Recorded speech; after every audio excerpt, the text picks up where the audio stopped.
नमस्ते मास्टर जी, नमस्ते मास्टर जी, नमस्ते मास्टर जी। मैंने आ गया पढ़ने के लिए। नमस्ते नमस्ते। देखो बेटा, तुम तो पढ़ने के लिए आ गए, लेकिन तुम्हारे में एक कमी है।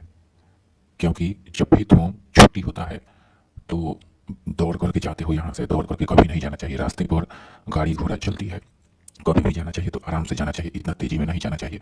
तुम्हारे घर से आने तक यहाँ कितना ट्रैफिक पड़ता है, और तुम्हारे मम्मी पापा कहते हैं कि मेरे बेटे को सावधानी से भेजने का, कि रास्ते में कुछ ना हो। नहीं मास्टर जी, हम तो जाते हैं तो बहुत आराम से जाते हैं और धीरे-धीरे जाते हैं, जोर से कहाँ जाते हैं। ठीक है बेटा, धीरे धीरे जाना, क्योंकि जीवन जो है अनमोल है। कभी भी आराम आराम से जाओगे, एक्सीडेंट नहीं होगा, कोई प्रकार की दिक्कत नहीं होगी। सबसे जीवन जो है अनमोल है, आराम आराम से जाने का। जी मास्टर जी, मैंने आराम-आराम से जाऊँगा और आराम-आराम से आऊँगा।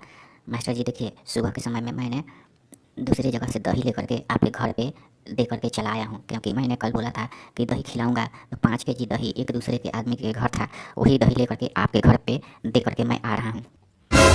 ठीक है बेटा, कोई बात नहीं, घबराना मत। 5 केजी का मैं तुमको 300 रुपया 250 रुपया दे दूंगा।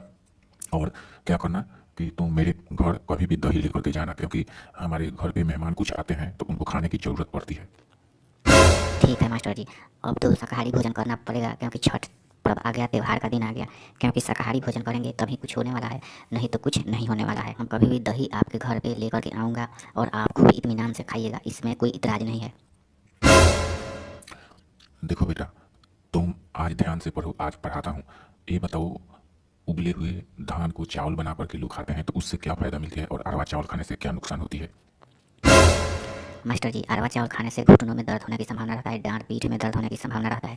लेकिन उसना चावल जो है, वो खाने से डाँट पीठ में दर्द नहीं होती है, कोई प्रकार की दिक्कत नहीं होती है, इसीलिए चावल ज़रूर खाना चाहिए। भात जो लोग खाते हैं उनकी सेहत सुंदर रहती है, मोटापा ज़्यादा नहीं बढ़ती है और वो लोग हमेशा हट्टा-कट्टा रहते हैं।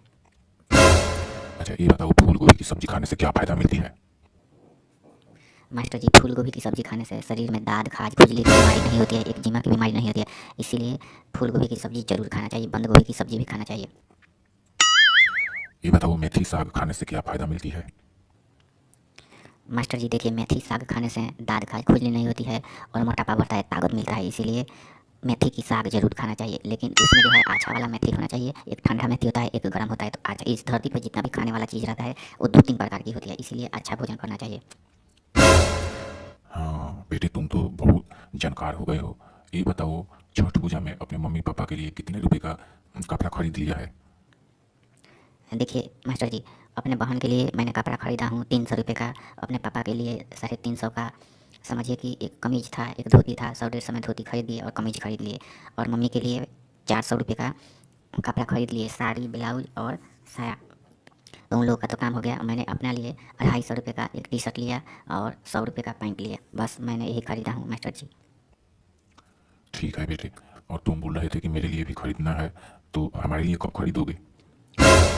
मास्टर जी, आपके लिए कपड़ा मैं खरीद करके आपके घर दे करके चला आया हूँ, क्योंकि आपके पास में ये नहीं सोचता हूँ कि हाँ आपके पास में कपड़ा ना हो। आपको खरीद करके कपड़ा और घर पे आपको दे करके चल आया हूँ। और जैसे मेरे बहन है वैसे आपकी लड़की है, उसके लिए भी मैंने कपड़ा खरीद करके दे करके चला आया हूँ। चापस बेटे चापस, तुम तो बहुत चालाक हो गए हो। देखो बेटे, एक दूसरे की सेवा करना बहुत ही अच्छा माना जाता है। बहुत ठीक किए हो, ठीक किए हो। चलो, पढ़ाई कर लिया, अब छुट्टी होती है, आराम आराम से जाने का, रास्ते में जाने का, तो एक्सीडेंट नहीं होना चाहिए। नहीं तो तुम्हारे मम्मी पापा मुझको बहुत बोलेंगे। ठीक है मास्टर जी, कुछ नहीं बोलेंगे। अब जा रहे हैं, अब स्कूल की छुट्टी हो गई, अब जाएंगे, थोड़ा घास भूसा लाएंगे और भैंस को खिलाएंगे। गाय का एक व्यवस्था कीजिए, भैंस बेच दूंगा और गाय खरीदूंगा।